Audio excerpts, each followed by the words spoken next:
je le remercie, parce que c'est exactement ça. Il ne faut laisser aucun acte, aucune insulte, aucune agression, même petite, quelle qu'elle soit, sans rien, sans action.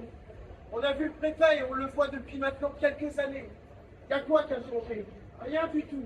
Il y avait à la fin les agressions dans les parkings, il y avait les agressions dans le bal, déjà depuis des années. Il y a eu les agressions des clients aussi, parce qu'on n'en parle pas. Mais les agressions des clients, elles sont communes, les insultes. À la vente, on avait fermé il y a 5 ans. La vente, pendant 9 jours, on avait fait grève. 9 jours, la vente était fermée 3 jours à cause des agressions. Le préfet, il a conscience de tout ça. Mais ce qu'on veut, c'est faire France notre employeur ait davantage conscience et mettre les moyens pour justement qu'il y ait quelque chose qui en sorte. Chaque personne, et moi ce que je vois aujourd'hui, je suis un peu malheureux et triste parce qu'il y a tous les syndicats, il y a tous les représentants, mais on n'a pas les salariés. Donc peut-être soit on fait mal on a à faire, soit les gens ne se sentent pas concernés par leur santé et leur sécurité. Et la problématique, c'est ça. C'est de faire prendre conscience aux jeunes qui viennent rentrer au CDD et aux jeunes CDI que notre santé n'a pas de prix. Il n'y a pas de prix, il n'y a rien de négociable là-dessus. La santé et la sécurité avant tout. Sans ça, on ne peut pas venir bosser. Donc ça, c'est important. Maintenant, vous avez les commissariats des terminaux.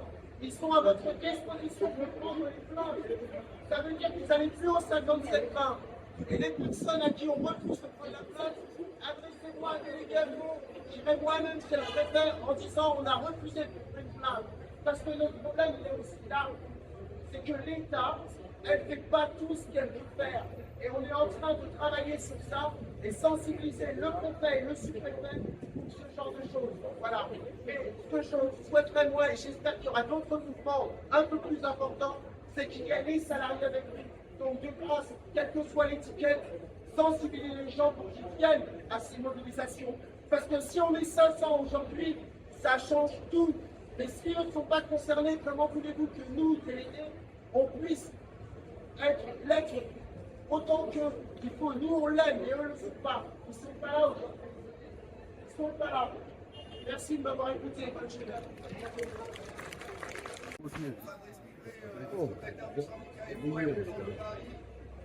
On a reçu l'invitation dans les organisations syndicales, on était en CSE. Et évidemment, on a fait ce CSE pour apporter tout un soutien inconditionnel. Parce que si vous êtes concernés, les agents d'aéroport de Paris le sont aussi. On a immédiatement mis en relation la situation que vivent les personnels dans les aérogares avec la politique d'aéroport de Paris qui vise à supprimer des emplois, à sous-traiter tout ce qu'ils peuvent, et bref, ne plus avoir un seul personnel, très peu, dans les aérogares.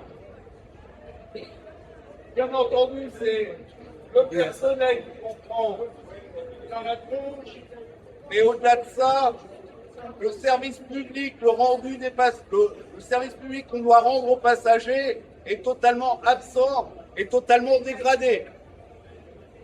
N'ayant pas de réponse de la direction au CSE, nous avons donc directement interpellé le PDG de l'aéroport de Paris.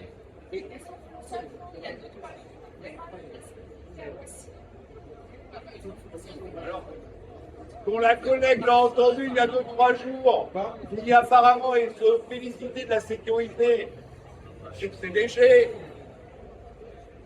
Nous l'avons interpellé et nous lui avons dit à quel point ça honorerait de recevoir une délégation des syndicats d'Air France, appuyée par nous, pour au moins porter à leur connaissance les problématiques.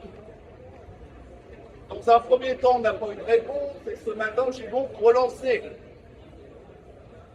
Et la réponse qu'il nous fait, c'est depuis 2 mois, selon ses propos, ils mettent plein d'actions en œuvre avec les autorités pour améliorer la situation. Ce sont ses propos, ce ne sont pas les miens.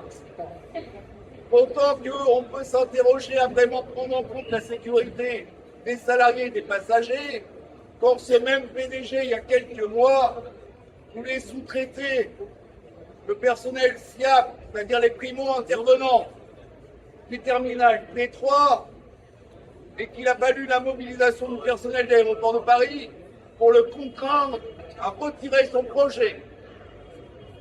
Bref, nous sommes là pour nous soutenir inconditionnellement et nous serons là ensuite dans toutes les actions que vous déciderez de mener, parce qu'il y a une chose qui est certaine, c'est sur le sujet des agressions, de la sécurité des personnels, comme sur tous les autres sujets, c'est l'union des travailleurs, des salariés avec leurs organisations syndicales qui peuvent être à même d'obtenir satisfaction. Voilà, je vous remercie.